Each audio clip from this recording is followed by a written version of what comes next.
Game 1 of the Stanley Cup Finals is in the books. The Florida Panthers take a 1-0 series lead after defeating the Oilers 3-0 here Saturday night in Amerant Bank Arena. That's Dennis Bernstein. I'm Dave Pagnotta. And our coverage of the Stanley Cup Final is presented to you by CCM Hockey. All right, DB, let's jump right into this one and start where we all should start. In net for the Florida Panthers. Sergei Bobrovsky, lights out. Tremendous performance for him and by him in Game 1. You know, Dave, coming into the final, people ask me on the Florida side who the Conn Smythe favorite was. I go, I really have a favorite. After tonight, I got a favorite. It's Sergei Bobrovsky. He was fantastic. He was the first star. I'm sorry. He was the first, second, and third star.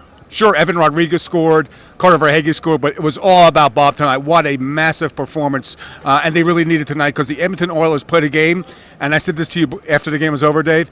The Oilers feel like the Stars felt at the end of Game 6 of the Western Conference Final. They did everything they could but score, and I think if you're Chris Knoblauch, you tell your team, look, great effort tonight. We just got to be, we got to be bearing down on our chances and finish better in Game 2. Yeah, the effort's certainly there from the Edmonton Oilers. Question. The finish, well, not so much. They got blanked. And it wasn't only Sergei Bobrovsky's performance that helped put the Florida Panthers ahead, but some guy by the name of Alexander Barkov was absolutely tremendous at both ends of the ice. You saw why the Riders voted him the Selke Trophy winner. A tremendous defensive presence on the ice. He got a little banged up in the first. Maybe it was an equipment issue. Got back on the ice, but he was a key figure. Certainly in the third period when they really shut down the Oilers. They had, I think, 10 high-danger chances, 5-on-5 in the first two periods. Not so much in the third period. But Barkov was a central figure in the victory tonight as well as Bob was.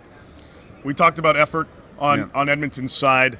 Eventually the puck's going to go in. Sergei's not going to have this type of performance every single game, day in and day out. I mean, if he does, it's going to be a short final. Yes, yes, it certainly will be. But you anticipate, I would imagine, the McDavids, the Draisaitl's, the Hymans, etc., to get on the board going into Game 2. Agreed. Now, on the defensive side, right? Well, I'm not sure why Chris Knoblauch put Ceci and Nurse back together.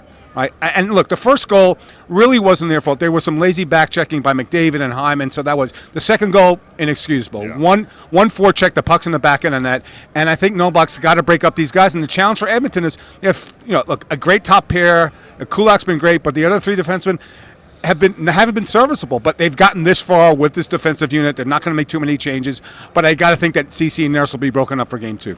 We also talked about special teams in the pregame, and how much the power play was going to potentially influence the performance of the Edmonton Oilers. But again, we tried to remind everybody, the Florida Panthers have the second best penalty kill behind Edmonton, and it's certainly not a walk in the park for the Oilers and the man advantage. Nope, and when your best penalty killer is your goaltender, you keep the Oilers over 3 on the power play, which was great. And plus the physicality of the Florida Panthers, Dave. What were the hit numbers for the Panthers tonight? Final 5 minutes is when we stopped looking, but with the 5 minutes to go in the third period, it was 61-35 the hits in favor of the Florida Panthers. Now, yes, sometimes that stat is skewed a little bit because the Oilers certainly dominated a little bit more in possession. And some home team scoring too, so that played a factor as well, but we told you and we anticipated Florida bringing that physicality and that energy into Game 1. They laid down the law, certainly from that perspective. Sure. And that, yes, the Oilers had a lot of chances. They outshot them significantly.